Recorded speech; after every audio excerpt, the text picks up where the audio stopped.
Boa noite, estamos no ar apresentando o terceiro programa da série Desconstruindo Olavo de Carvalho. Tenho aqui meu irmão, Carlos Velasco, e, claro, o professor Caio Rossi. Caio, deseja dizer alguma coisa? Bom, boa noite, público. Caio Rossi, por favor, é toda sua apresentação. Caio, vamos assim. Ok, boa noite. Bom, hoje a gente vai continuar. Deixa eu já compartilhar minha tela. Ela está aparecendo aí? Um momento para já estar... aqui, Sim. Apareceu a pegada, sim. Você prendeu a imagem para cá? Sim. Então, hoje a gente vai continuar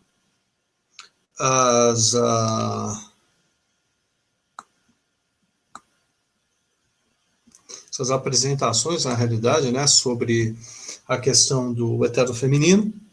A gente vai começar fazendo uma revisão breve do que já foi dito nos dois primeiros, mas só que no meio a gente vai inserir algumas novas informações. Então, a gente viu nos dois primeiros hangouts que o heterofeminino é central na questão do gnosticismo e do perennialismo. Tá? Quem viu os vídeos anteriores, essa parte vai parecer repetitiva, mas na realidade eu vou inserir uma série de outras informações no meio.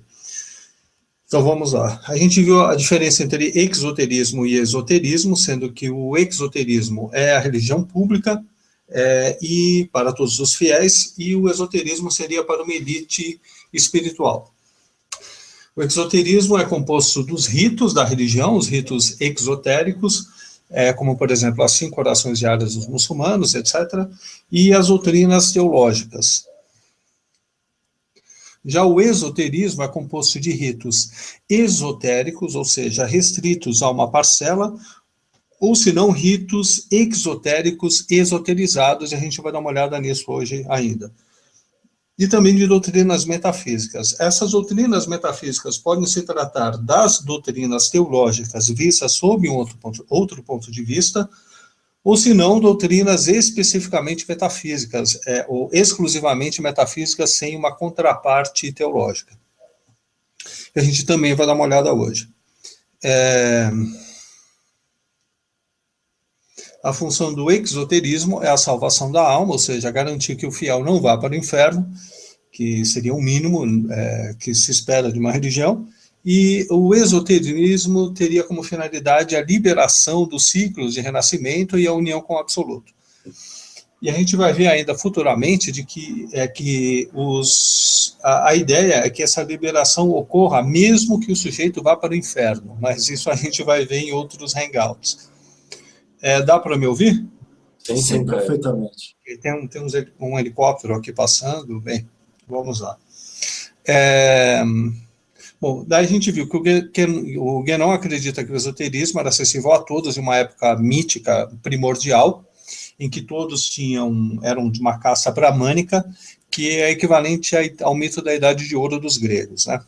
Então, o esoterismo seria a tradição primordial, que permitiria a todos o acesso à gnose, seria o gnosticismo, e que essa tradição primordial subsistiria no núcleo das diferentes tradições espirituais que ele considerava reveladas. As 3 religiões abraâmicas, o judaísmo, o cristianismo e o islã, seriam aquelas em que essa distinção entre esoterismo e exoterismo seria mais acentuada. O critério que ele usa, né, para validar a origem divina de uma religião, ou qualquer tradição em geral, é que, na realidade, para ele, religião é especificamente um termo para essas 3 tradições abraâmicas. Ele usa o termo tradição para as religiões em geral. Então, para ele, o que valida a origem divina das diferentes tradições ou religiões é a existência de um esoterismo nele, com a função de permitir a essa elite atingir a gnose. E esse esoterismo, estar vivo nessa tradição, é o que seria a garantia que ela estaria realmente viva, porque ela estaria dentro ainda de um fluxo desse rio da tradição primordial.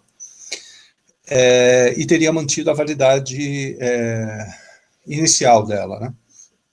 Bom, A gente viu que no caso do judaísmo, essa raiz na tradição primordial seria a Cabala.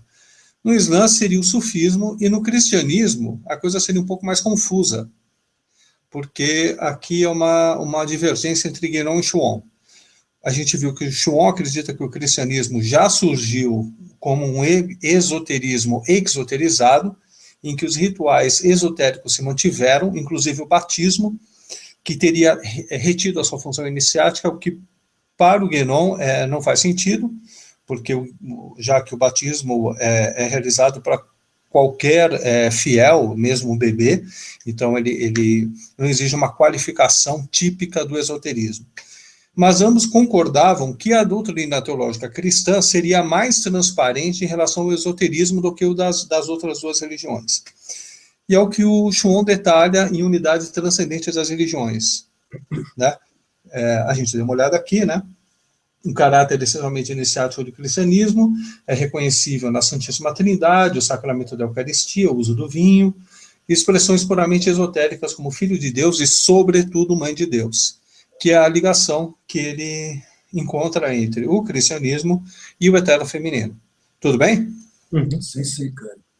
Ok, bom, os perennialistas atribuem a decadência do Ocidente à perda de contato, a decadência espiritual, na realidade, do Ocidente, a perda de contato do cristianismo com esse rio subterrâneo da tradição primordial, do gnosticismo. Para colocar o Ocidente de novo nesse fluxo, eles analisam, mais especificamente, Guénon analisa algumas alternativas. Voltando às tradições mais próximas, ele descarta o judaísmo, como a gente viu, porque apesar da Cabala ainda estar viva, ele se tornou uma religião praticamente com restrição étnica.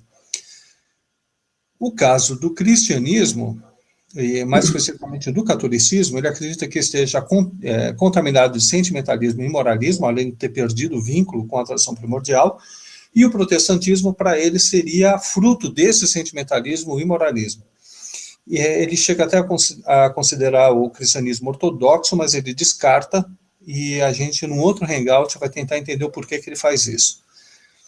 E resta somente o Islã, que, por ser uma religião semita, do ramo abraâmico, estaria próxima de nós, ela usaria os mesmos símbolos e teria uma cosmovisão muito, muito semelhante à nossa, e teria a vantagem de ter o esoterismo vivo que ele busca, que é o sufismo. Ok? Sim. Bom, as tradições orientais, como o budismo ou o taoísmo, que ele considera que ainda mantiveram essa conexão com o esoterismo, ele considera muito distantes da visão ocidental, então ele já as descarta de antemão.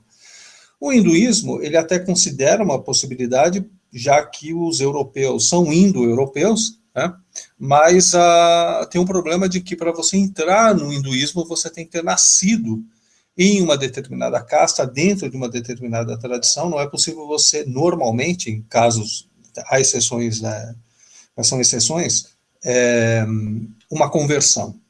Então, apesar disso, ele prefere utilizar imagens ou simbolismo, ou mais especificamente a metafísica hindu, para introduzir o esoterismo de volta ao Ocidente. E é isso que Martin Ings explica nesse artigo. Eu recuperei do Sophia Journal, eu recuperei através do archive.org, e aqui o Martin Ings fala: o Guénon se colocou essa questão. Desde que as pessoas rejeitaram o cristianismo, elas conseguiriam aceitar a verdade expressa em termos islâmicos do sufismo, que são termos muito próximos aos termos cristãos em muitos aspectos? Ele decidiu que não. Mas que, porém, o hinduísmo, que é a mais antiga tradição viva, na superfície, muito diferente, tanto do cristianismo quanto do Islã. Então ele decidiu confrontar o mundo ocidental com a verdade com base no hinduísmo. E, segundo o Martin Ings, ele fez uma escolha acertada, porque o hinduísmo tem uma objetividade que resulta do fato de ele ter sido revelado aos homens em uma época muito remota, quando ainda não era necessário fazer uma distinção muito estrita entre esoterismo e exoterismo. Ok? Sim, sim. Bom, a gente viu que o gnosticismo envolve o culto ao eterno feminino. Portanto, o sufismo, para cumprir essa função, ele teria de envolver também o culto ao eterno feminino. E a gente viu que isso ocorre mais claramente, ou mais diretamente, com as referências, né, recorrentes dos místicos sufis a Laila. A gente não viu no outro hangout, mas Laila, em árabe, significa noite, que é uma referência também à Pedra Negra. Ok?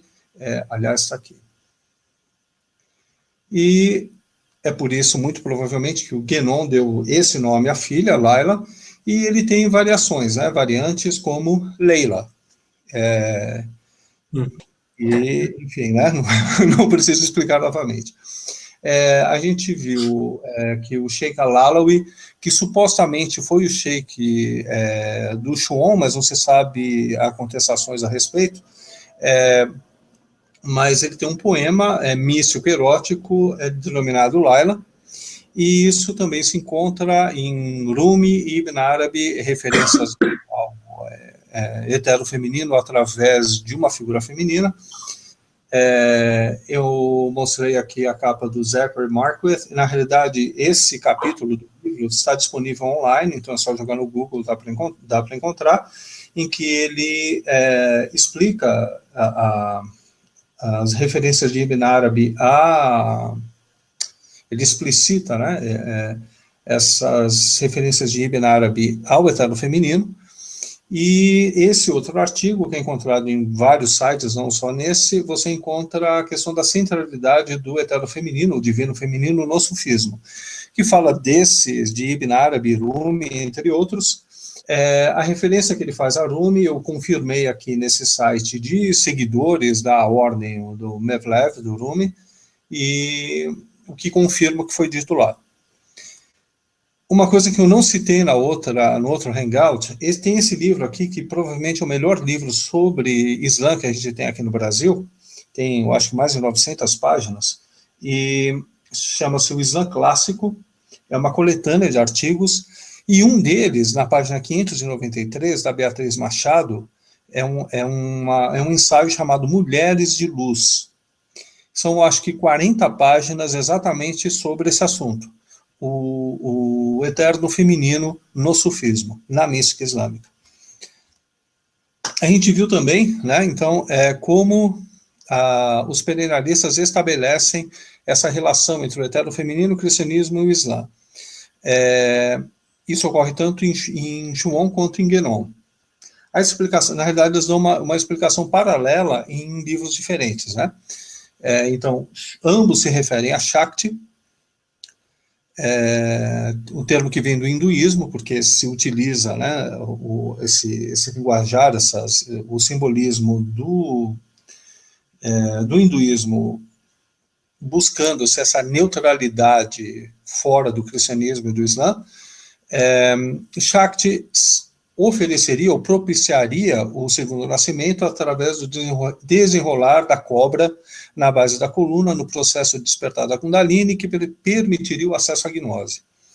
O Shuon enfatiza, aí tem a diferença entre os dois, o Shuon enfatiza, apesar de não negar a questão da Pedra Negra, ele enfatiza a Virgem Maria como manifestação da Shakti, do eterno feminino, enquanto Guénon enfatiza a questão da Pedra Negra e mais especificamente a Pedra Negra dentro da Kaaba. Ok?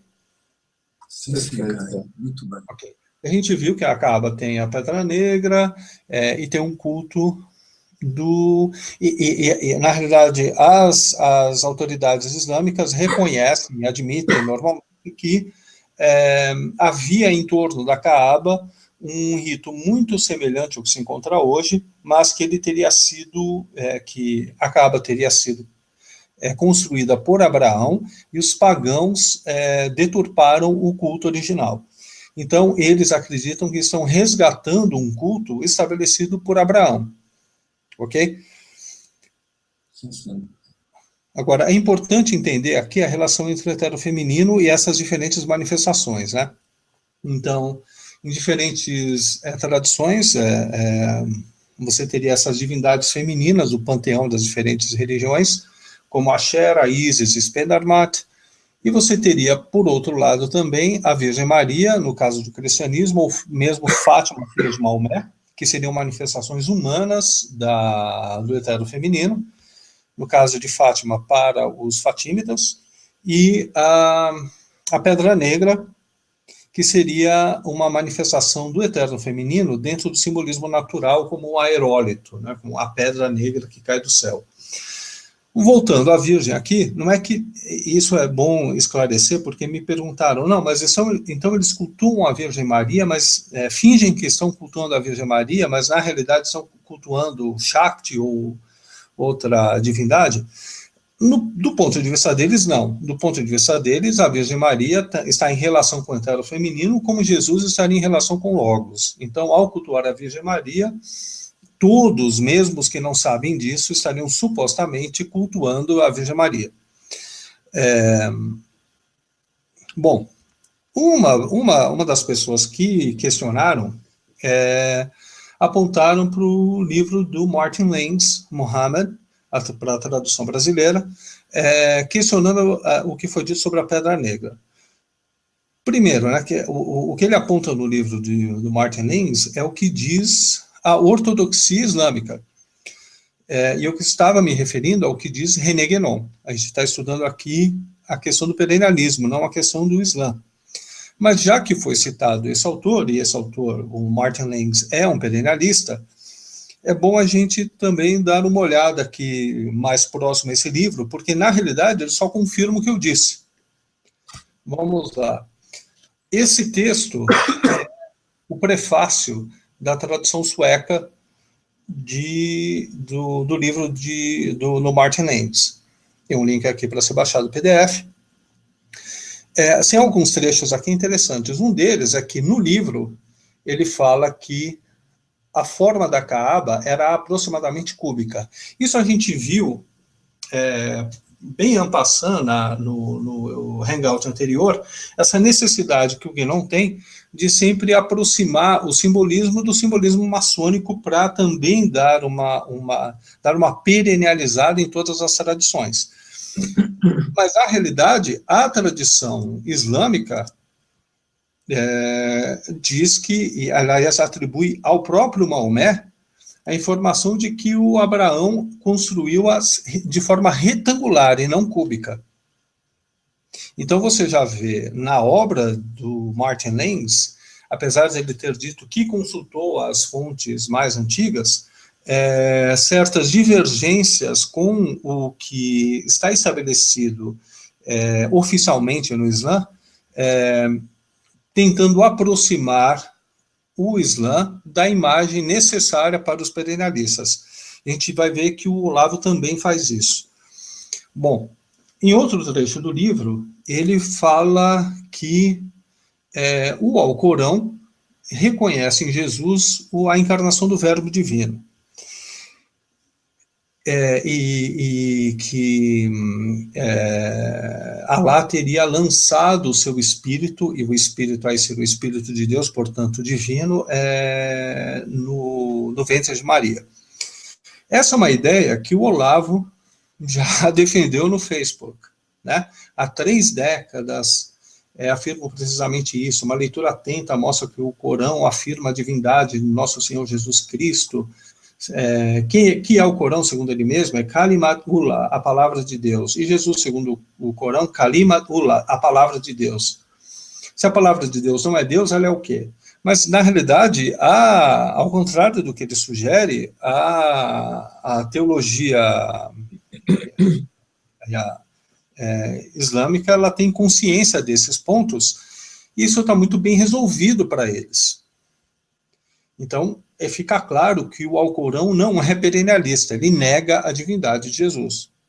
E Jesus seria seria o espírito a que se refere, a alma criada de Jesus, não é um espírito eterno. O que o diferencia do Alcorão, que o Alcorão para os muçulmanos é que seria a manifestação da palavra divina, do verbo divino. E o autor identifica essa ideia no livro Para Compreender o Islã, de Schuon, de 1961. Ou seja, não é que o Olavo tenha afirmado isso há décadas, ele leu isso há décadas em Schuon, o que é diferente. Mas vamos lá. Coincidência, cara, É muito, coincidência. é muito. Ele só leu no livro do mestre dele, mas ele está falando que o mestre dele afirmava por mera coincidência, apesar de ele ter conversado com o mestre. Porque ele já esclareceu isso pra gente. Ele hoje em dia é cristão, cara. Veremos isso. Um outro trecho, né, ele diz aqui, hoje em dia, né, os muçulmanos fazem as orações em torno da Kaaba e, por extensão, outros ritos. E o autor pergunta, o que mais? Que outros ritos são esses? Só tem um rito, né? Só tem os ritos conhecidos, né?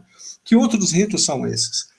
Obviamente, o que Martin Link está se referindo aos ritos esotéricos, que ocorrem também tendo a Kaaba como centro, e a gente vai ver isso. Veja, a Kaaba, ela contém a pedra negra, que seria a manifestação do eterno feminino. Então, os ritos esotéricos, eles usam, islâmicos, eles usam também a Kaaba como centro. Mas a coisa vai ficando mais interessante, porque Martin Link se refere à Kaaba como, a Pedra Negra como pedra negra. Ele diz que os muçulmanos, eles beijam pedra negra. Isso em português soa muito estranho, mas em inglês essa é uma possibilidade quando você quer individualizar um objeto, né? Dá quase uma personalidade, uma humanidade a esse objeto. Mas a tradução correta do árabe seria a pedra negra, ou seja, ele se torna a referência à pedra negra se torna uma referência a um objeto comum, não é um nome próprio. Agora, a gente sabe a importância que tem para o Martin Lings tratar a pedra negra personalizada, porque na realidade ela seria uma manifestação do eterno feminino. Esses pequenos detalhes, o leitor não treinado, né, que desconhece o Islã, ele não tem condições de identificar isso. Então, a pessoa que usou o livro do Maomé para contra-argumentar, eu estudei esse assunto muitos anos. Eu não estou tirando essas coisas do nada, mas vamos lá. Aqui, a mesma pergunta é feita por uma outra muçulmana, né? Na realidade, por um outro muçulmano. Deixa eu só me achar aqui. Assim, não. Nesse caso é muito interessante. A tradutora do livro para o sueco, ela manda uma carta para o Martin Lings e pergunta: o senhor afirmou que tem um ícone da Virgem Maria com Jesus Cristo dentro da Kaaba até hoje. Mas qual que é a base disso? Essa mesma pergunta foi feita por um outro muçulmano em carta para o Martin Lings. Ele identifica como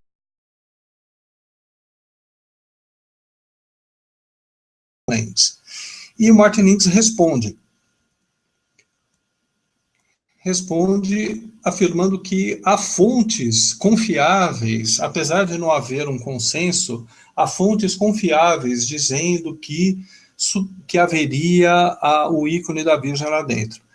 Só que essa fonte que ele utiliza é considerada de pouca credibilidade na ciência dos hadith, né, dos ditos e feitos do profeta Maomé. Então, ele vai escolhendo, né, ele muda o texto e vai escolhendo fontes de tal forma que ele confirme a ideia de que tem uma importância maior do que os muçulmanos atribuem à Pedra Negra e que teria um ícone da Virgem dentro da Kaaba. Agora, qual a importância para o Martin Lings, qual a relevância de se colocar um ícone da Virgem dentro da Kaaba? Ele justifica isso dizendo que como era para um público ocidental, isso era para agradar e tudo mais, mas a gente sabe, dentro do contexto do que a gente já viu, que para quem está querendo construir uma religião global, colocar dentro da Kaaba, que supostamente seria originalmente cúbica, a Pedra Negra e a Virgem Maria, já mata, né, duas coelhos com uma cajadada só, quer dizer, você já tem no mesmo local uma centralidade do eterno feminino, é uma manifestação do eterno feminino, ok? Perfeito, Caio. Ok, então vamos lá. Então a gente viu que né, aqui a tentativa de unir Virgem Maria com a Pedra Negra. Continuando aqui, a gente viu que algo aconteceu, né? Diferente da descrição que Guénon dá do mundo islâmico, a gente sabe hoje em dia que os sufis são extremamente perseguidos pelos radicais. Então vem o questionamento, será que o sufismo realmente e o Islã seria essa manifestação da tradição primordial a qual a humanidade poderia se voltar e poderia unificar as tradições?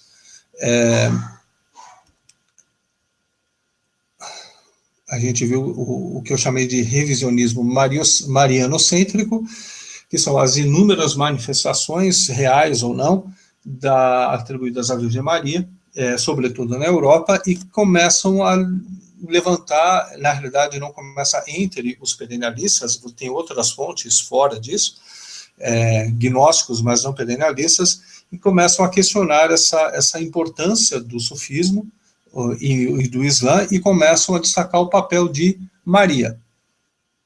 Ok? Apesar do sufismo ainda supostamente ter a técnica ou know-how da gnose, você teria uma escolha do eterno feminino, da Shakti, em se manifestar repetidamente na forma da Virgem Maria. Isso seria um sinal de que ela escolheu essa forma e automaticamente o cristianismo como forma de eleição para esse período da humanidade. Então a gente tem aqui uma diminuição da importância das outras e um destaque no papel da Virgem Maria como manifestação do eterno feminino, ok? Isso meio foi um resumo do que já foi dito, incluindo algumas outras informações. Agora a gente vai tentar entender melhor essa questão da relação entre eterno feminino e Shakti. Então, essa aqui é a Shakti. A gente vai fazer mas antes disso, a gente vai fazer uma comparação para tentar entender melhor esse assunto. Eu sei que a gente vai entrar em questões de cosmologia tradicional e de metafísica. Essas questões são muito complicadas. Para tentar facilitar, eu pensei em fazer uma metáfora, né, uma comparação primeiro, para as pessoas conseguirem entender o que está sendo dito. Então, eu escolhi usar um exemplo que eu acho que cai bem, que é o exemplo da internet. Existe a empresa Google, né, e a gente está acostumado a relacionar Google com a internet, o que na realidade está correto.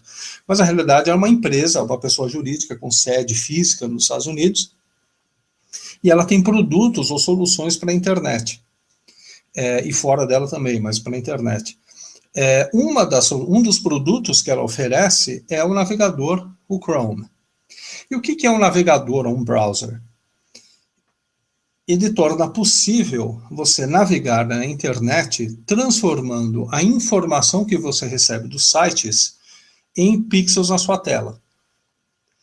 Ou seja, ele, de certa forma, materializa ou torna substancial as informações que você recebe através da internet. Sem ele, você só tem dígitos, né? Você não tem informação que a gente consiga compreender, né? Você não tem as imagens, você não tem os textos. Ok? Sim, cara. Ok. Vocês vão entender onde eu estou querendo chegar com isso. Bom, então o Chrome saiu do Google, mas o Google está no mundo real e o Chrome está no mundo virtual. Agora, se eu quiser dar uma olhada num mapa do Google Maps, eu não vou conseguir fazer isso sem o meu navegador. Essas informações do mapa, elas estão lá num servidor da empresa Google, esse servidor também é físico, né? em algum servidor que pertence ao Google, mas eu não tenho dentro do Google, essa informação não tá disponibilizada dessa forma. Ele vai sair do Google dessa forma, né, na forma de dados, de bits e bytes. É o meu navegador que vai dar consistência ou substância a esses dados. Certo? Sim, senhor. Ok. É interessante, porque esse é um exemplo que a gente entende com certa facilidade, porque a gente usa a internet, mas isso está muito próximo da ideia de uma metafísica tradicional ou de uma cosmologia tradicional. Vamos lá. A gente pode, então, separar aqui a empresa Google, que é um ente do mundo real, do que você tem abaixo, que é o mundo virtual. Ok? Sejam as informações referentes ao Google Maps e o seu navegador. Ok? Por analogia, a gente pode chamar essa parte de baixo de criação e a parte de cima de Deus. Deus está para a criação, assim como o Google está para o Google Maps ou para o Chrome. Ok? Ele está em outro nível de realidade. E na criação, né, ele cria o Chrome e os dados, as informações. Ok? Sim, senhor. Okay. O que a gente vai fazer aqui agora? Eu troquei criação por cosmologia, o cosmos, né, o que foi criado, o mundo, e Deus por metafísica. Então seriam os estudos, né, as áreas que estudariam. A área que estudaria os princípios, as coisas, seria a metafísica, e a cosmologia, o universo, a manifestação. A gente vai focar agora na cosmologia. Ok? Perfeito, cara. Pode avançar. Então vamos lá. No reino da quantidade e os sinais dos tempos, René Guénon explica a cosmologia, no capítulo 1, qualidade e quantidade, René Guénon explica a cosmologia tradicional. Ele fala, na realidade, ao invés de usar a criação, que essa é uma imagem teísta, ele usa a ideia de manifestação, que é mais próxima do neoplatonismo, mas a gente não vai entrar nessa questão agora. Então ele fala de dois polos da existência, né? Na primeira de todas as dualidades cósmicas, ou seja, no nível da criação,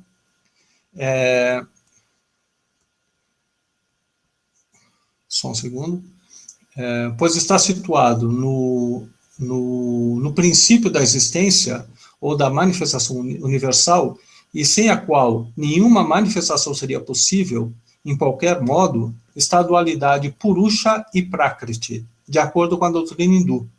Ou, para usar uma outra terminologia, essência e substância. Se a gente comparar aqui com o caso com a internet, a gente teria Purusha, ou Prakriti, ou essência, as informações, e substância, aquilo que dá substratum, substância a essas informações, ou certa materialidade no mundo virtual, né, a essas informações. Especialmente com referência aos seres particulares, essência e substância são, em efeito, o mesmo que forma e matéria dos filósofos escolásticos. Então, o que ele está falando é que a forma dos escolásticos e matéria correspondem a Prakriti e Purusha, do hinduísmo. Ok? Sim, sim, está claro. Continuando. Abaixo do nosso mundo, substância, do termo substare, literalmente aquilo que está abaixo, é um significado também relacionado à ideia de suporte e substrato. É o que ele está, o que comparativamente seria o Chrome, é aquilo que dá substância, né, o que está abaixo para dar substância às informações que vêm dos sites. A gente viu que para ter o mapa do Google, o navegador tem de buscar os dados do servidor do Google, né, que seria mais ou menos essa imagem, né, os dados agora em contato com o navegador, e você tem um mapa. Se você só parar aqui, você não vai ter, né? Se os dados não chegarem até o navegador, você não tem o mapa, ele não toma essa forma bidimensional, ok? Yes? Yes, cara. Vamos lá.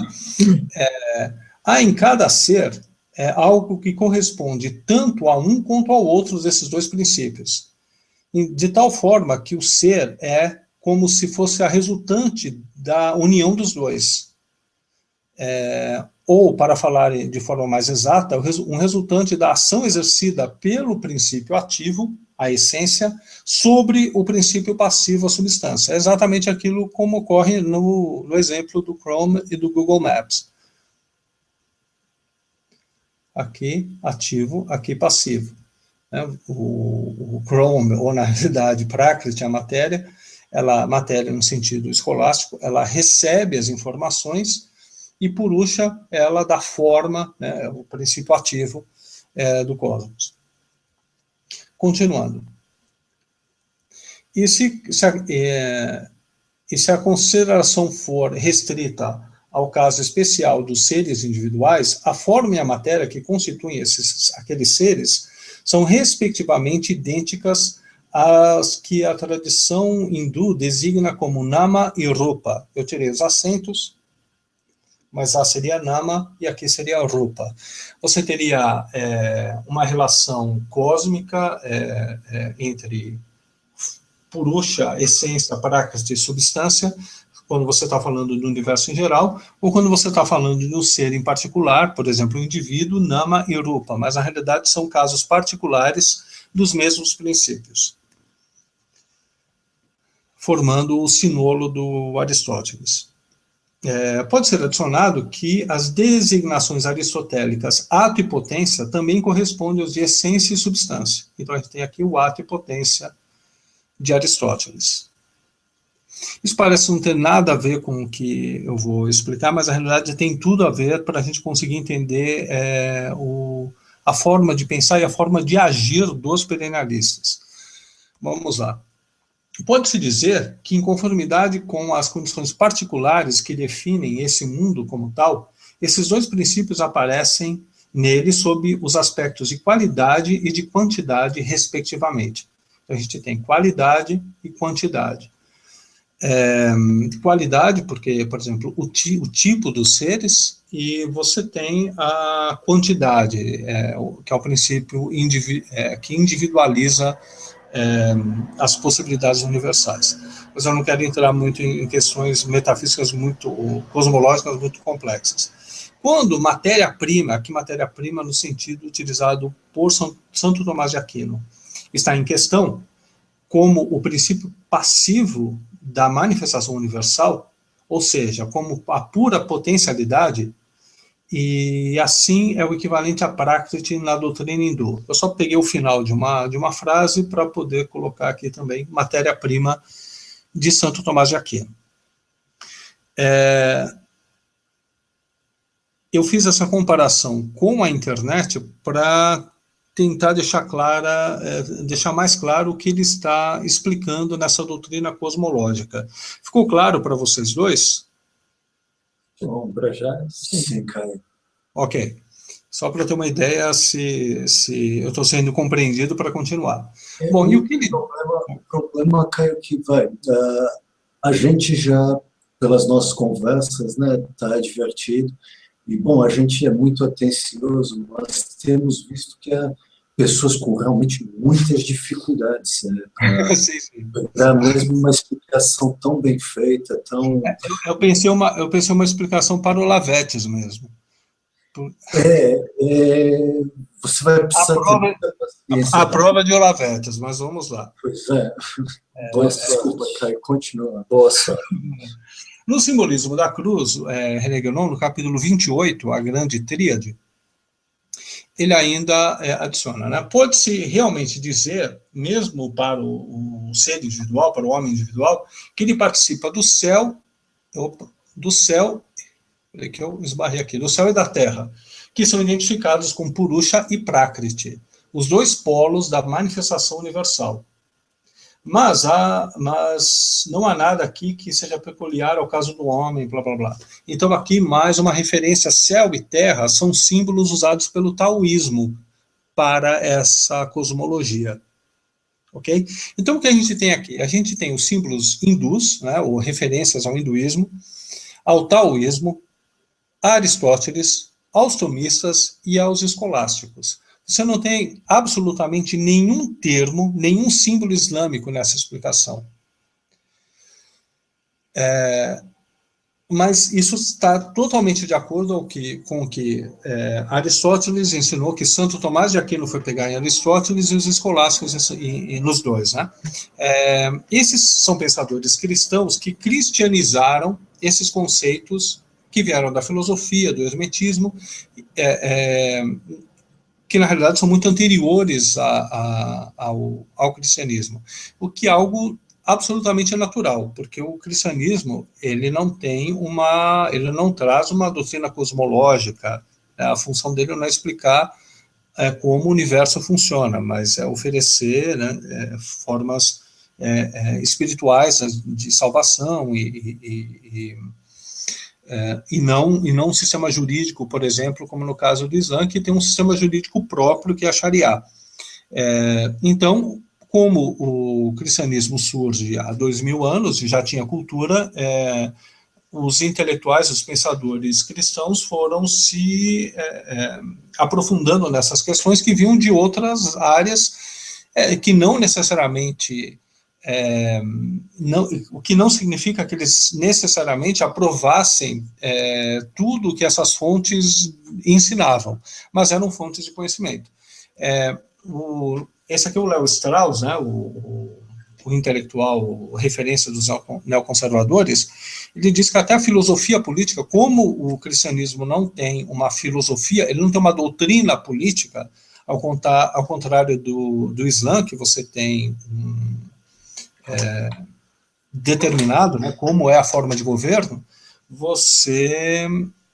ocorreu no cristianismo que não pôde ocorrer nem no judaísmo e nem no Islã, que é o desenvolvimento de uma filosofia política.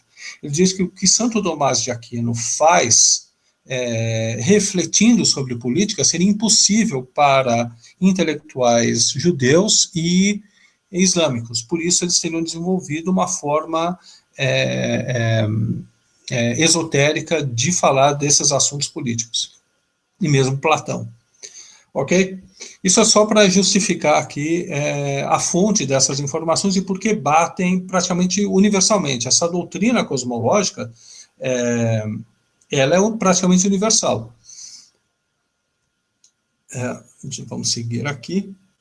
Nesse livro, O Simbolismo da Cruz, o Guénon ainda fala no simbolismo da escola hermética de Santo Alberto Magno e São Tomás de Aquino, foram adicionadas. Segundo Guénon, São Alberto Magno e São Tomás de Aquino pertenceram a uma escola hermética. Eu tentei confirmar isso e me parece que no primeiro caso é verdade, mas há obras de hermetismo atribuídas a ele que não são consideradas originais, e no caso de Santo Tomás de Aquino, me parece que essa afirmação é mais controversa. Mas, de qualquer forma, mesmo que eles tenham ido a tais escolas herméticas, não quer dizer que eles tenham trazido todo o hermetismo. Eles trouxeram, pelo que se sabe, essas doutrinas cosmológicas que, enfim, são universais. Ok? Sim, cara. Por que eu estou falando isso?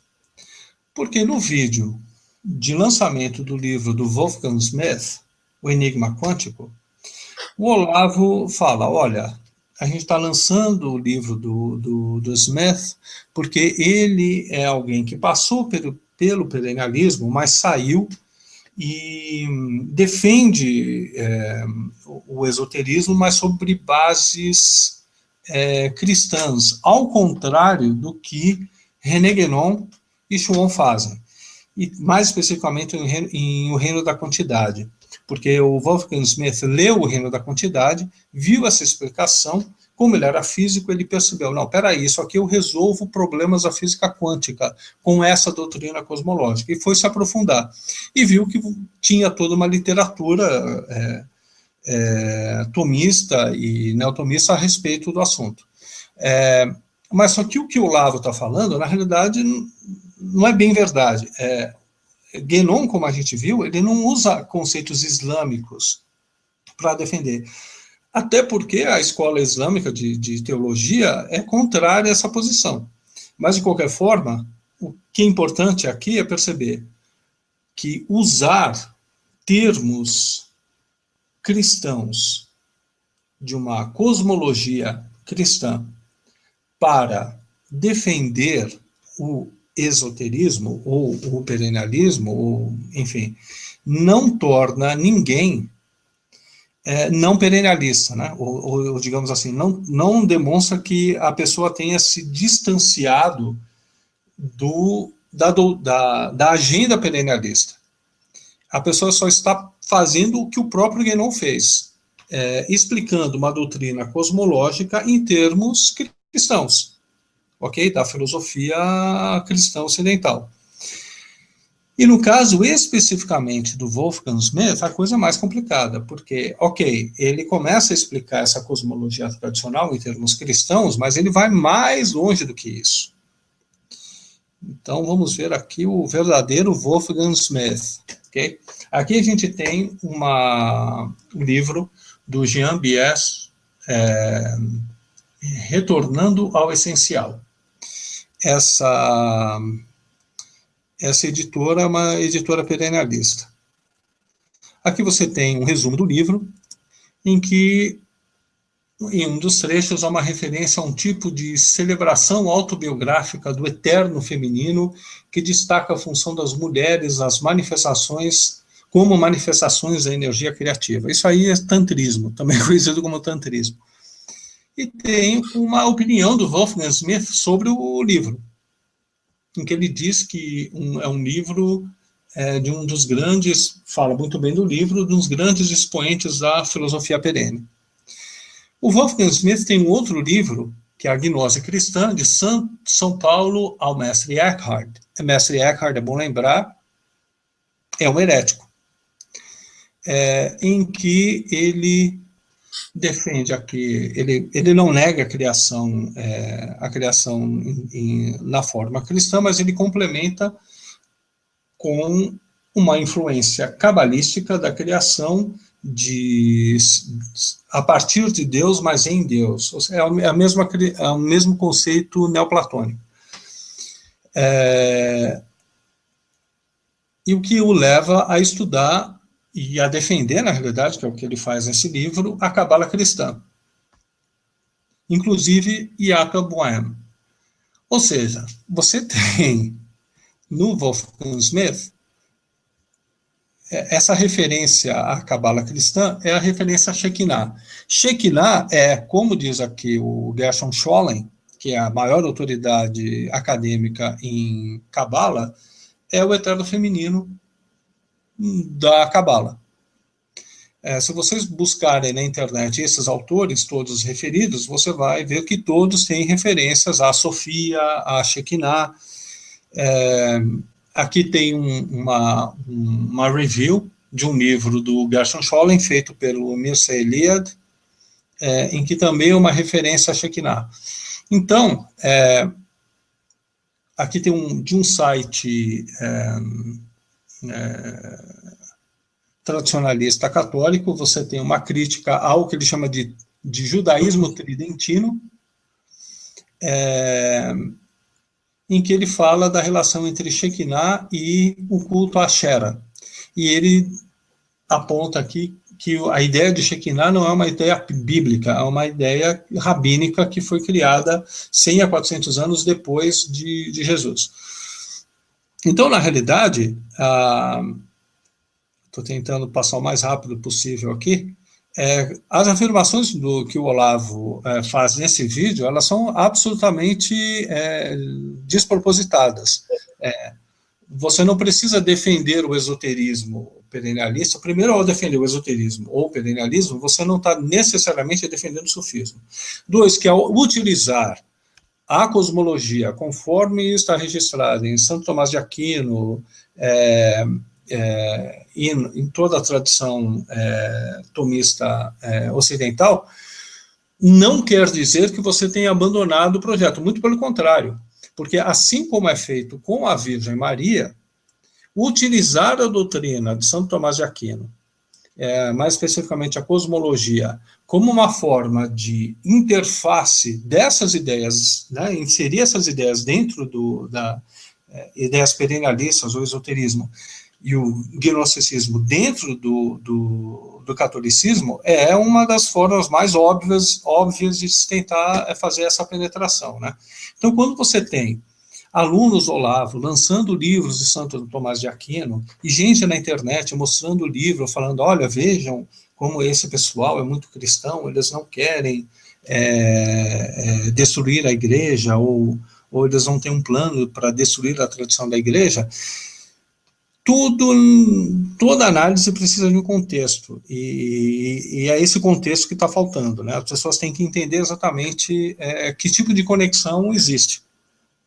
Wolfgang Smith, ele pode ser um dos que abandonaram o projeto de islamização, mas ele claramente não é alguém que tenha abandonado o projeto de gnosticização, se vocês preferirem esse termo. Alguma pergunta?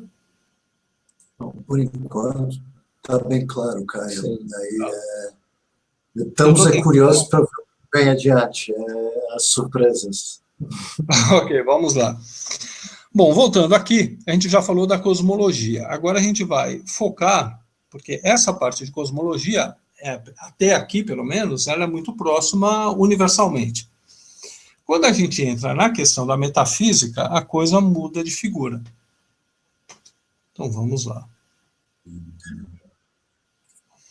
E aqui eu vou seguir, eu não vou fazer referências ao livro, senão, tradução do livro, senão vai ficar muito longo. Mas quem quiser checar, Introdução ao Estudo das Doutrinas Hindus, do Guénon, na parte 3, capítulo 7, Shivaísmo e Vishnuísmo. Eu resumi tudo aqui. Então você tem, lembrando que toda a tela agora é a parte metafísica, né? Você teria o princípio supremo, suprapessoal, ou impessoal, o não ser ou Brahma, ou seja, seria a essência divina, a qual é referida na teologia apofática, né? O Deus que está acima de Deus, né? Dele surgiria o Deus pessoal, que seria o princípio pessoal, personalidade divina, o ser ou Ishvara. Esse seria o Deus pessoal, como ele é concebido nas religiões abraâmicas. Esse Ishvara, que é um dos termos utilizados, ele tem uma tripla manifestação chamada de Trimurti. Essa tripla manifestação se dá na forma masculina de Brahma, e aqui o Guénon prefere usar um acento ao invés do N, como muitos estudiosos do hinduísmo utilizam, porque é a forma masculina do termo. E Brahma, lá em cima, sem acento, é uma forma neutra. Então, Brahma seria uma das manifestações masculinas de Ishvara, e você teria mais duas que são Vishnu e Shiva, que são duas manifestações complementares. Agora, esses três Trimurti seriam aspectos divinos que teriam, a cada um correspondentemente, haveria um poder ou energia própria. Esse poder ou energia própria são as chamadas Shaktis. Então, seriam três Shaktis: a Shakti de Brahma, que é Sarasvati, a Shakti de Vishnu, que é Lakshmi, e a de Shiva, que é Parvati. Você vê Durga também. Mas, então, essa seria a metafísica a qual ele se refere. Então, você tem o princípio supremo, não ser, ou além do ser. Você tem Ishvara, o Trimurti, que já é o nível do Deus pessoal. Daí, em três manifestações, mais ou menos como você teria, de forma bem, uma aproximação, uma comparação também, da Santíssima Trindade, né? Você teria, na realidade, três manifestações que são uma, mas três ao mesmo tempo. Brahma, Vishnu e Shiva como masculinas, e as Shaktis, Sarasvati, Lakshmi e Parvati, como se fossem consortes de cada um desses deuses, ok? Dessas divindades. Ok. Yes? Sim, sim. Yes. E que cada um, na realidade, há várias combinações, né? Mas cada um desses caminhos aqui, Sarasvati, a dupla, Sarasvati Brahma, ou Lakshmi Vishnu, ou Parvati Shiva, são caminhos espirituais que um hindu pode escolher de acordo com o perfil, com a casta, preferências pessoais e tudo mais. Bom, aqui em To Have a Center, do Chuon, ele faz a explicação dele sobre as diferentes perspectivas que se pode ter do teísmo. Mas ele deixa bem claro, ele enfatiza que ele não está falando somente de perspectivas, mas de realidades. Ou seja, não são meros conceitos, são realidades. E vocês vão ver que o que o Chuon está explicando aqui é exatamente a mesma doutrina hindu, só que em outros termos. Segundo ele, cada uma das ideias associadas com o termo teísmo pode ter um significado legítimo, nas condições que seja interpretada de acordo com uma intenção metafisicamente correta. Isso ele diz na página 94, para quem quiser pesquisar. Na mesma página, pode-se chamar de metateísmo, ou além do teísmo, a ideia vedântica ou taoísta de uma realidade supra-ontológica, acima do ser, ou o Atma suprapessoal, para indicar claramente que essa ideia basicamente transcende todos os teísmos propriamente assim chamados. Pois um Deus que cria, fala, legisla, julga e salva, o que a essência divina, ou seja, a realidade supra-ontológica não poderia fazer, você tem um outro termo, né? Então, o que ele faz? Ele está trocando esse princípio supremo pelo metateísmo, ou seja, abordar a questão divina nesse nível é falar de metateísmo. Já a ideia do Deus pessoal, é a ideia que você tem nas religiões abraâmicas. Então, o homem é feito à imagem de Deus. A imagem de Deus. O que é esse homem? Homem, nesse caso, é o ser humano. Então, ele é masculino ou feminino, ou feminino.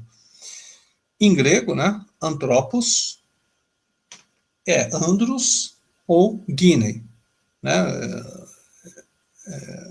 Andro para homem, do sexo masculino, e gene, de ginecologista, né, da feminino. E ele usa esses termos para continuar a explicação. O antropoteísmo religioso, ou seja, a forma de encarar Deus como uma pessoa, não metateísmo, mas como uma pessoa, seja masculino ou feminino, faz surgir duas perspectivas. Ou você começa com a ideia que o homem, o masculino, representa a totalidade e, portanto, inclui a mulher, que é uma parte, já que, biblicamente falando, o Adão surgiu antes de Eva, e nesse caso a divindade é concebida em um aspecto masculino, mas não necessariamente destacadamente masculino. Ou você parte da ideia que a mulher é mãe, portanto, criadora, e que mais ainda, ou melhor, a priori, ela manifesta o supraformal, o infinito, o mistério, em cujo caso a divindade é concebida em um aspecto feminino, ou, dizendo melhor, em seu aspecto de feminilidade. Então ele está fazendo o seguinte, ele está trocando esse termo por esse termo, antropoteísmo, colocando o androteísmo aqui e o ginecoteísmo aqui. Deu para entender? Sim, acho que sim, Caio. Ok, vamos lá. Depois Oi? Depois vem a prova. Ok. A segunda perspectiva, ou seja, a do ginecoteísmo, é a do Shaktismo, mais precisamente do Shaktismo. Quanto à primeira, o androteísmo,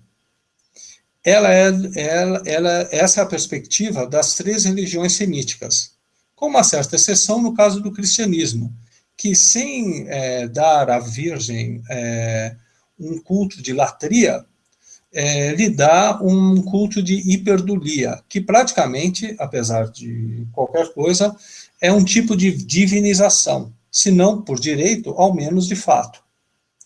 Então, veja o raciocínio que ele está fazendo. Ele está dizendo, ó, esse androteísmo é o que você encontra nas 3 religiões semíticas, em que você tem um deus masculino, Yahvé, os monoteísmos abraâmicos, e você tem um ginecoteísmo, como no caso do Shaktismo e do culto a Maria. Então, está aqui a metafísica hindu transportada para o caso específico das 3 religiões abraâmicas. E no caso específico do cristianismo e do que eles entendem como sendo o culto a Maria, ou mesmo o culto à Pedra Negra. Ok? Ok. O hinduísmo, cujo gênio consiste em excluir nada e não excluir nada, também compreende esse caso particular de religião que é a ginecolatria, pois se tem um ginecoteísmo, tem a ginecolatria. Não somente porque admite deusas, mas também, e sobretudo, porque ela pratica em um de seus setores um monoteísmo em modo feminino, que é o Shaktismo. Isso ele afirma na página 100. Na terminologia hindu, nós diríamos que Maria é um avatar feminino de grau superior, supremo, como se prova por suas qualidades de noiva do Espírito Santo e corredentora, sem mencionar o problemático epíteto Mãe de Deus, novamente, como ele fala no outro livro, o que se mostra também na prática da Ave Maria, etc. Para não dizer que isso aparece somente em Chuon, isso também está em Guénon, aqui nos Símbolos da Ciência Sagrada. Ele diz, esses slides a gente usou no hangout anterior, né? Para os entalhadores de pedra e para os construtores que empregavam os produtos desse trabalho, a matéria bruta representava a matéria-prima indiferenciada, o chrome fechado, ou o caos em todas as suas consequências. Enquanto que a pedra completamente talhada em todas as suas faces representava, ao contrário, o acabamento ou a perfeição da obra. Essa diferença corresponde ao duplo aspecto de matéria-prima, segundo seja vista como a Virgem Universal ou como o caos que é a origem de toda manifestação. Na tradição hindu, de igual modo, Prakriti é ao mesmo tempo a pura potencialidade que está literalmente debaixo de toda a existência e também um aspecto de Shakti, ou seja, a Mãe Divina. Então, o que eles estão estabelecendo aqui é o seguinte, você tem a separação à direita, eu só virei aqui o simbolismo, né? À esquerda você tem a parte metafísica, à direita você tem a parte cosmológica. Você tem um aspecto masculino, um aspecto feminino, você tem Deus ou deuses, e você tem deusa ou deusas, cuja manifestação, então a manifestação masculina, divina, no nível cosmológico, ou seja, na criação, na manifestação, são as informações, né, o que informa os objetos. Informa os objetos foi péssimo, né, mas o que informa os seres, o que dá forma aos seres.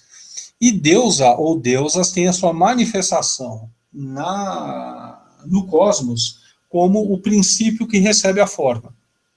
Como a gente viu aqui no caso do Google, no Google Maps, para você conseguir visualizar o mapa, você tem que ter as informações atingindo o navegador e daí você tem a visualização do mapa. A mesma imagem é utilizada aqui. Você teria no nível mitopoético, né, dos deuses, a cópula entre o deus e a deusa, e no mundo cosmológico, a cópula, entre aspas, entre a forma, o ato e a matéria, a potência. mais ou menos, né, a mesma ideia que você tem de um homem e uma mulher, que esse simbolismo é utilizado para explicar como surge o universo, ou seja, informação, ou seja, as possibilidades universais se substancializando através da Prakriti. Ou quando um casal tem um filho, ou a diferença entre céu e terra, né, a relação entre céu lá em cima e terra aqui embaixo, que é um simbolismo do taoísmo. Você tem também um outro simbolismo natural, que é da chuva na natureza. Então, a chuva seriam como gotículas de esperma, né, que germinam, que fazem germinar, fazem a terra germinar. Então, eles utilizam esses simbolismos cosmológicos como manifestações dessa realidade em outro nível. É aquela ideia de que o microcosmo espelha o macrocosmo, ok? Certo? Certo, cara. Ok. Pode avançar. Bom, esse tipo de simbolismo você encontra também no véu de Ísis. O véu de Ísis seria a Prakriti, seria o aspecto cosmológico, e Ísis seria a deusa. Então, quando se tem o termo véu de Ísis, está se falando da natureza, porque a natureza seria o véu que cobre Ísis, a deusa, ok?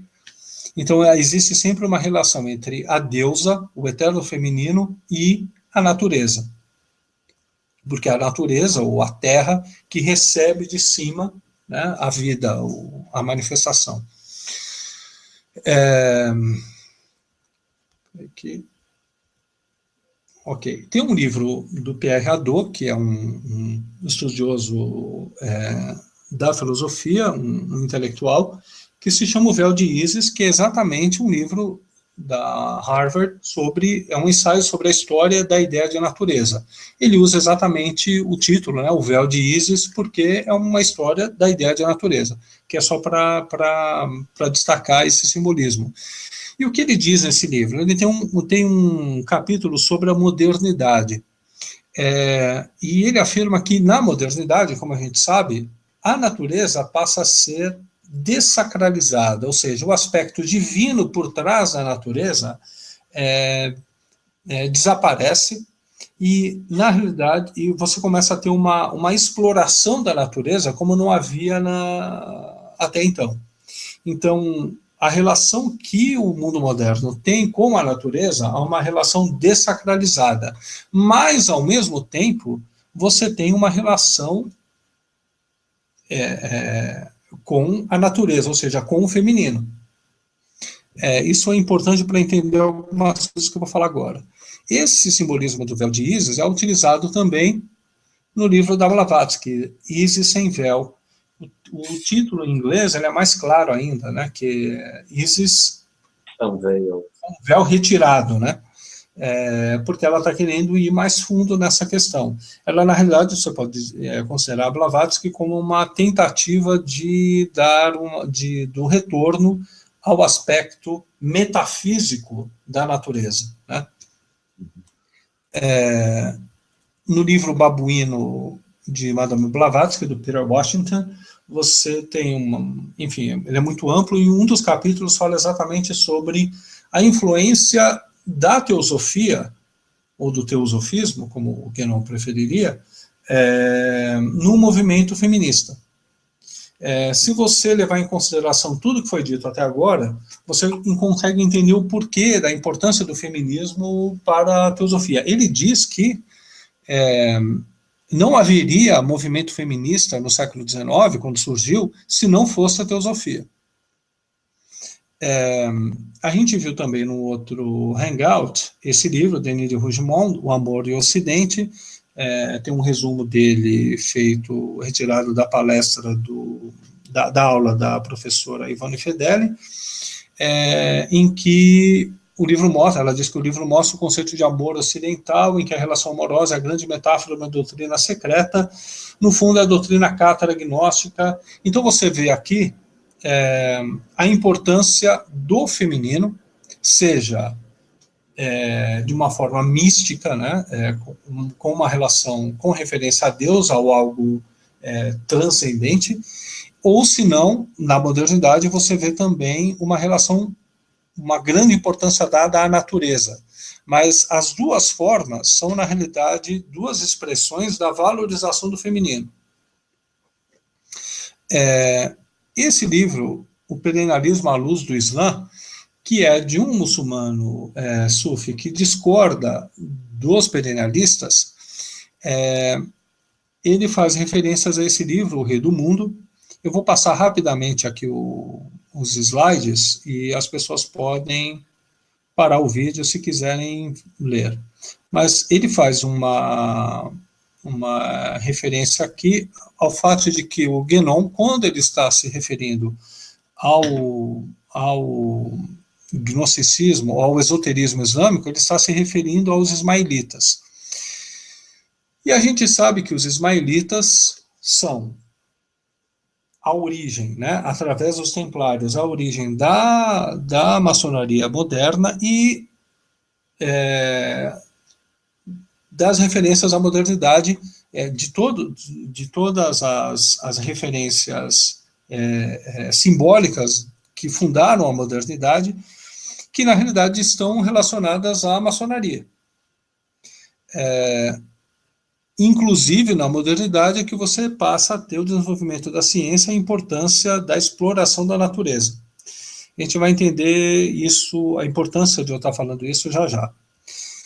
Um autor que, na realidade, eu só fui descobrir quase no final de toda a investigação é o Robert Graves. Ele é um poeta, tem mais de 140 obras, poemas, memórias, romances. Ele tem uma página na Amazon com diversos... Desculpa, Caio. Oi? Adoro a aparência dele. Adoro. Um jeito leve, agradável. Na realidade, ele é muito melhor que os outros. Por quê? Porque ele é muito claro na agenda dele. Existe bom. um site a ele, robertgraves.org, e ele foi quem introduziu o Idrissá no Ocidente. Ele escreveu o prefácio do livro, a introdução do livro do Idrissá. Tem uma obra que eu só encontrei no Google Books, e não é barata, deve ser uns R$200, Novas Perspectivas sobre Robert Graves. E nele tem um ensaio. Esse ensaio, eu acho que vocês não conseguem encontrar na internet, em que ele confirma exatamente isso. Quer dizer, Robert Graves falava exatamente que os trovadores, a maçonaria, os cátaros, tudo isso vem dos ismaelitas e criaram a modernidade. Então, na realidade, aqui você tem uma pessoa do centro dos acontecimentos, né, uma referência na literatura e no esoterismo, que era ligado a Idrissá e que está confirmando tudo aquilo que a gente vem afirmando até agora. Para a gente entender a crítica que o René Guénon faz ao mundo moderno, você tem que entender exatamente o que teria acontecido de errado aí, porque ele também faz uma crítica à maçonaria. Daí você pensa, peraí, mas ele é maçom? E como ele pode criticar tanto a modernidade, se a modernidade é o fruto da maçonaria? A gente começa a entender isso se a gente perceber que o que houve no Ocidente foi uma imanentização da deusa, ou seja, as pessoas esqueceram a deusa, ou a utilizaram somente como um símbolo ou uma metáfora, e focaram na natureza, na Terra, ou seja, o que seria para o gnosticismo a manifestação da deusa no cosmos. Então você tem esse processo de retorno do gnosticismo através dos ismaelitas e daí a maçonaria e os cátaros e tudo mais, mas você tem uma deturpação. Ou seja, enquanto os sufis faziam poemas místico-eróticos para se referir a Deus a que traz a gnose, os trovadores viraram românticos e foram parar Zezé de Camargo e Luciano, né? Quer dizer, alguma coisa errada aconteceu nesse processo. Desculpa, você está me dizendo que não gosta de Zezé de Camargo e Luciano, é isso? Sinto informados. Mas se bem que assim, eu até os prefiro aos gnósticos, né? Mas Caio, você tem que ouvir uma banda de São Paulo, os Tennessee Bloopers. Aconselho vivamente. Quem canta? Cara, tem nome de filósofo. É um rockstar em ascensão. É um rockstar em ascensão. Vamos lá, vamos continuar. Então, a crise do mundo moderno, na realidade, é a maçonaria fazendo um revisionismo. Né? Olha, a gente fez besteira e a gente precisa arrumar isso daqui. Por quê? Como o Guénon explica no Reino da Quantidade, mais especificamente no capítulo 17, que se chama A Solidificação do Mundo, o mundo moderno, como ele foi fixando somente na natureza, ele perdeu os influxos divinos, mas também os influxos de baixo, né, os demoníacos. Então, na realidade, você, de certa forma, a modernidade meio que se selou de influências sobrenaturais. Essa é a explicação que ele dá. Para quem quer resgatar o gnosticismo, a modernidade é um problema, porque você traz o eterno feminino e o eterno feminino vira tree hugging, né? Vira abraçar a árvore no parque. Então, isso é um problema para quem quer resgatar o gnosticismo. O máximo que você consegue, né, o que você tem a manifestação hoje em dia do eterno feminino, são formas imanentizadas como essa daqui, né, o Dia Internacional da Mãe Terra, ou você tem a hipótese Gaia. A gente podia plantar um carvalho nesse dia, Caio. Ok, exatamente. Então, quando o Guénon se coloca contrário à modernidade, ele não quer um resgate da Idade Média nesse sentido aqui. Porque aqui está faltando o eterno feminino. O problema para ele é que ele quer resgatar isso daqui. E mais especificamente essa faixa rosa, né? A parte metafísica e não cosmológica do feminino. Ok? Ok. É isso que, por exemplo, o Seyyed Hossein Nasr procura fazer com esse livro, O Homem e a Natureza. Natureza aí, dado tudo que a gente tem falado, na realidade, a relação do homem com a manifestação cosmológica do eterno feminino.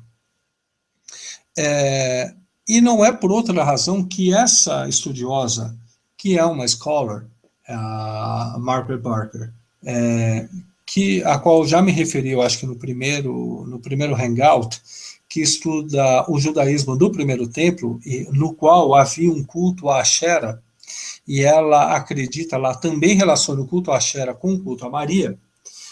Como resultado, ela também é uma teóloga, mas esse é o fruto de um estudo do estudo acadêmico que ela fez. Mas qual a consequência prática na teologia dela? Ela começa a defender creation, uma visão bíblica do meio ambiente. Porque ao resgatar o culto a Ashera, ela resgata também o culto à natureza, já também uma natureza com a sua origem metafísica. Então, você vê no trabalho dela uma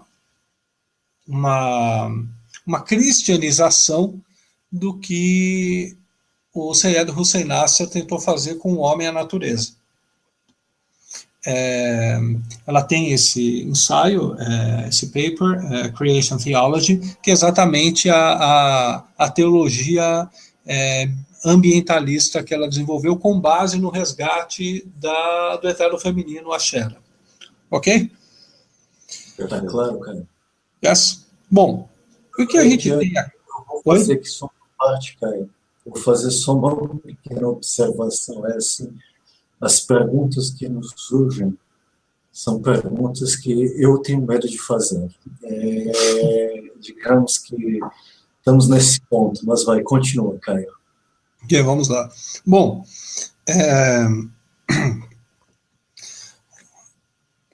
mas a gente tem que ver também que mesmo posições catolicamente corretas, ou seja, que estejam de acordo com a metafísica cristã, Santíssima Trindade, elas também podem ser apropriadas como interface, né, para penetração gnóstica na igreja. Um exemplo claro, né, que a gente já já tratou por cima anteriormente, é a questão da consagração à Virgem, quer dizer, a Jesus através da Virgem.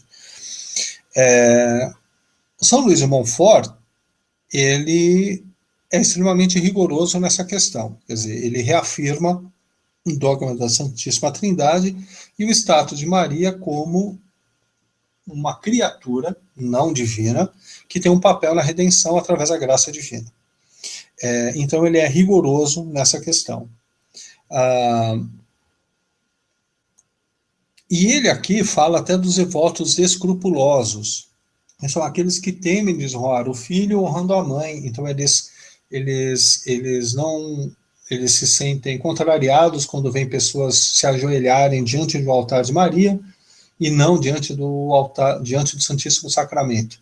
Como se uma coisa fosse contrária à outra, como se aqueles que rezam a Nossa Senhora não rezassem a Jesus Cristo por meio dela. Eu entendi o raciocínio dele aqui, mas ele não contava com esse pequeno detalhe. René Guénon, Insights into Christian Esotericism, no capítulo 2, na página 17 da edição americana, você tem essa explicação. Onde existem iniciações que dependam de uma forma tradicional particular e que tome esse próprio esoterismo como base, os ritos esotéricos podem, de uma certa maneira, serem transpostos para uma outra ordem, no sentido que eles servirão como um suporte para o trabalho iniciático. E, consequentemente, seus efeitos não serão limitados somente à ordem exotérica, como é o caso dos fiéis em geral. Ou seja, se você for um iniciado e fizer certos ritos exotéricos, esses ritos exotéricos passarão a ter uma validade esotérica também. É o que o Martin aqui, os outros ritos aos quais o Martin Link se referia. Você tem um culto em torno da Kaaba e da Pedra Negra, mas para os iniciados, essa Pedra Negra passa a ter um outro sentido. O Robert Graves, naquele mesmo ensaio, é destacado o que ele fala sobre a Virgem Maria. Aqui no ensaio, eu vou traduzir, e mesmo assim, Graves não descarta a possibilidade que a deusa dominará o palco das religiões mundiais novamente. Graves observa que, uma vez que a Igreja Católica reconhece a divindade da Virgem Maria, não é exatamente isso, é somente uma questão de tempo antes que o culto da deusa se restabeleça. De acordo com Graves, a Igreja Católica deu à Virgem muitos dos atributos que pertenciam à antiga deusa lunar tripla. E tripla por causa das 3 Shaktis, né? E ela pode, agora, legitimamente ser saudada como a Rainha dos Céus. Consequentemente, mudanças sociais podem ocorrer. Mudanças que, obviamente, se refletirão no dogma religioso, se o sistema entrar em colapso. Eu deveria ter destacado esse último trecho, né? Se o sistema entrar em colapso. Um manifesto declarando a ascensão da deusa na consciência religiosa dos povos ocidentais. Ele reconhece a inabilidade, a incapacidade do cristianismo em lidar com o impasse espiritual que ele criou e afirma que uma solução provavelmente se encontra na desmitologização do cristianismo para se descobrir a verdade essencial. Seria uma metamorfose do cristianismo em um culto do mistério e revelaria sua verdade essencial e irrevogável ligada ao culto da grande deusa. Então aqui, o Robert Graves, eu gosto dele porque ele deixa claro o que ele está pensando, né? Mas o que ele está falando aqui? Olha, o retorno da importância da Virgem, ele está falando aqui que houve uma divinização. Então, se você tem alguém, um católico, que faz a devoção à Virgem, mas só que ele não acredita na doutrina que o próprio São Luís de Montfort defende, ele, na realidade, está praticando um rito exotérico, mas com finalidades esotéricas.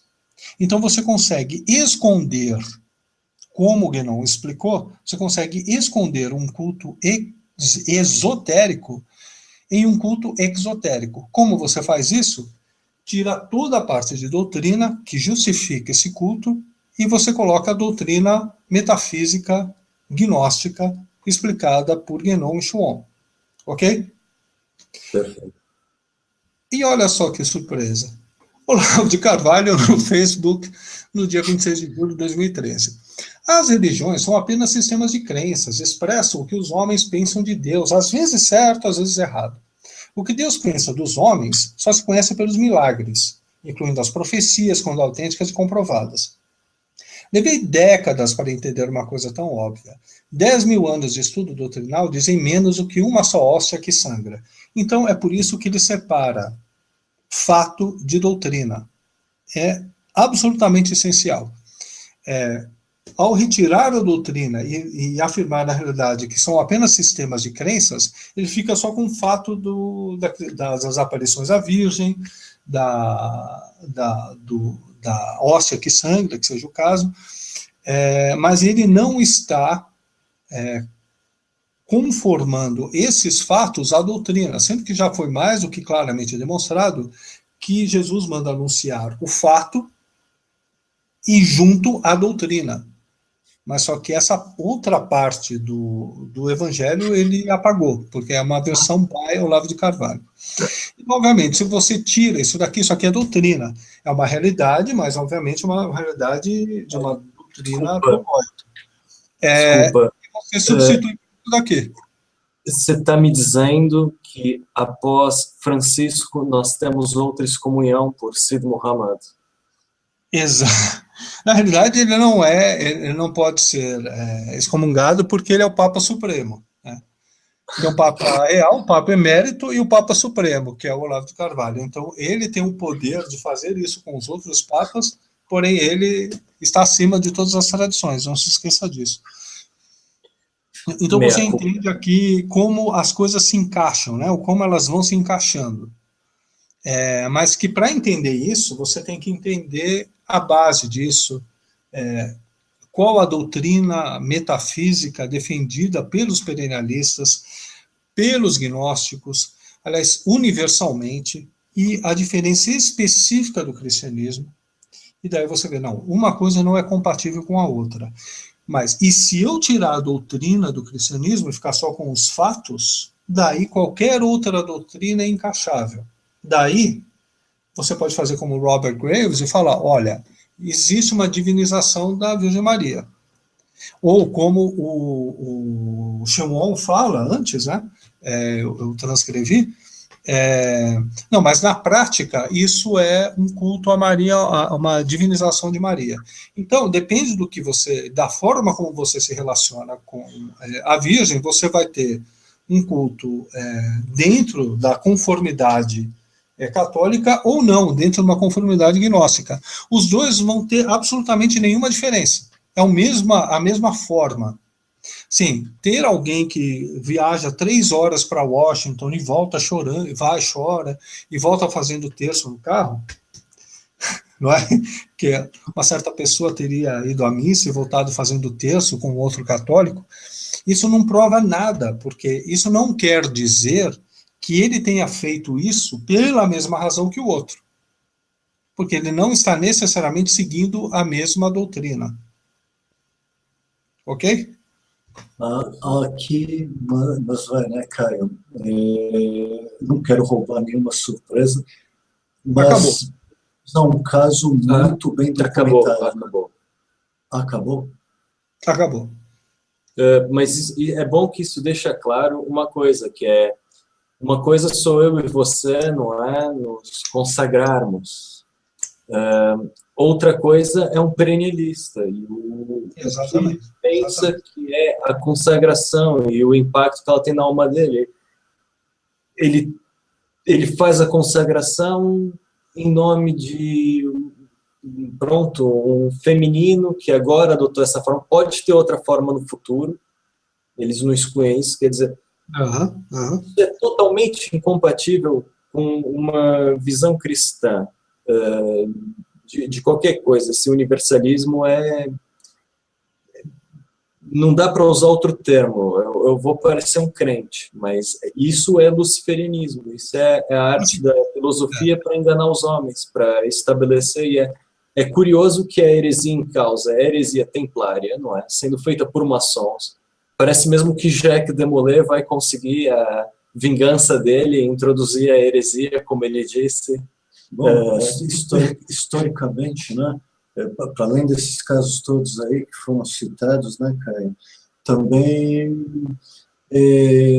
vimos ali há uns tempos, né, com outros olhos, um caso de uma conversão coletiva, né, de um certo grupo ao catolicismo em circunstâncias muito especiais, né?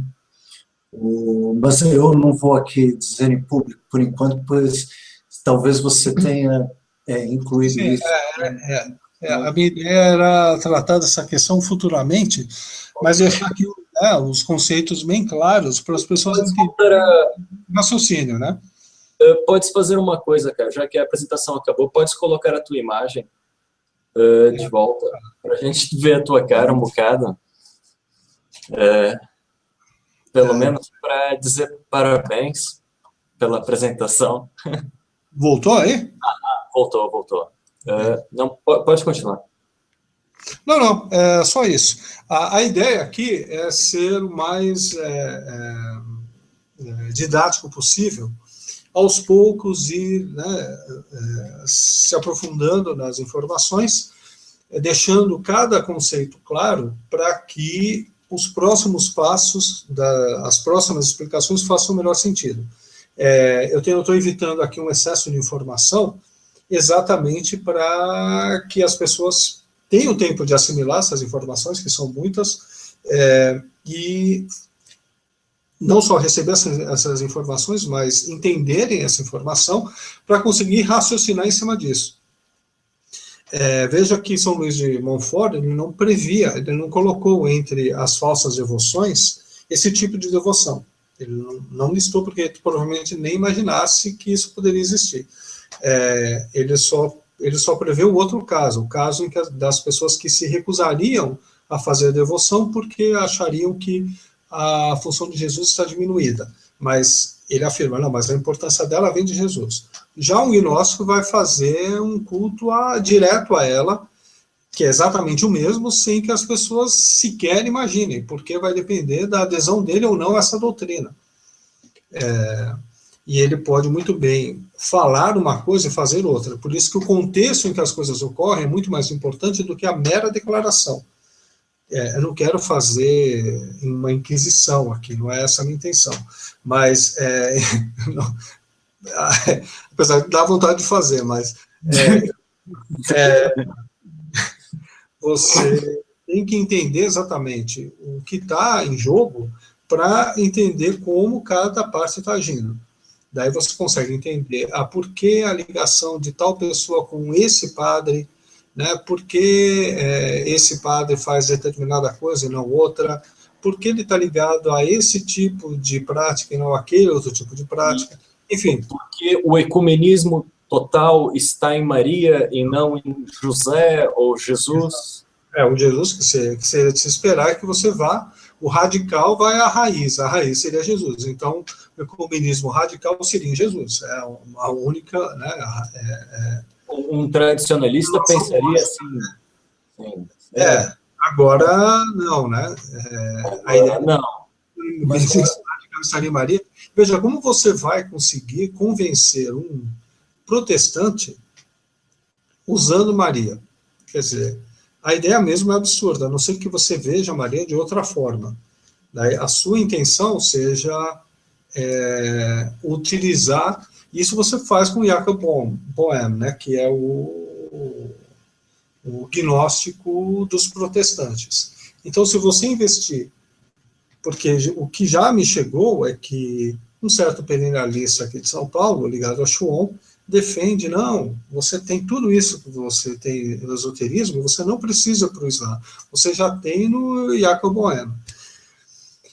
Beleza. Então é fácil, né? Você trabalha, você não precisa ter o rótulo perennialista, essa é a questão. A grande questão aqui é o gnosticismo e a relação do gnosticismo especificamente com o eterno feminino. A minha intenção no próximo Hangout é se aprofundar mais nisso, quer dizer, entender o que são essas três deusas, no aspecto metafísico, no aspecto cosmológico, como isso se relaciona ao processo de gnose, a métodos de suposta realização espiritual. Isso tudo está relacionado a Shaktis e também à natureza, né, a Prakriti, a manifestação de Shakti na cósmica, né, na criação para eles. Né. É basicamente isso. Bom, quer fazer uma Já deu um bom tempo, né? Deu 1h40 já. Sim, eu acho que as pessoas têm aí material para absorver para um mês, pelo menos. Olhando assim. Só quero avisar que isso tudo é uma explicação que eu estou dando para o público brasileiro, o lusófono, mas essas informações já foram passadas em inglês para outras pessoas ao redor do mundo, tá? Então, não adianta quererem interromper esse processo, porque essa informação já chegou a níveis muito mais altos do que o público brasileiro, ok? Inclusive, tarde demais, me matar não vai resolver o problema. Romenos, sobretudo, que já fizeram isso nos Estados Unidos, com quem estava pesquisando o Mr. Eliade, saibam que é tarde demais, sinto muito. Ok, só isso. Pois é, Caio, aproveitando essas observações,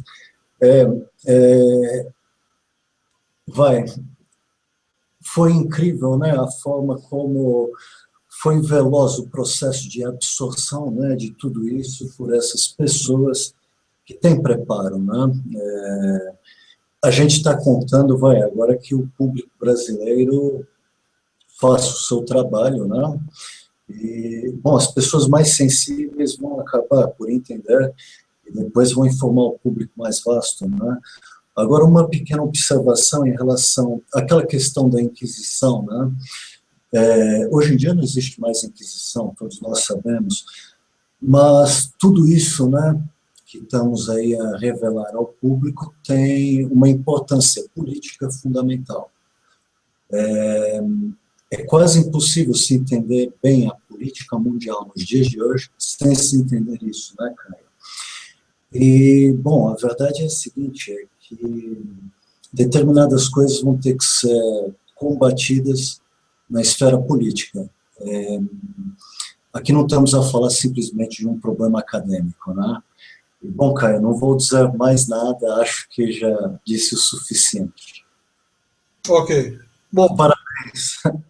Ok, abraço, tchau, até o próximo. Um grande abraço, tchau, Caio. É isso, acabou o programa, parar a transmissão.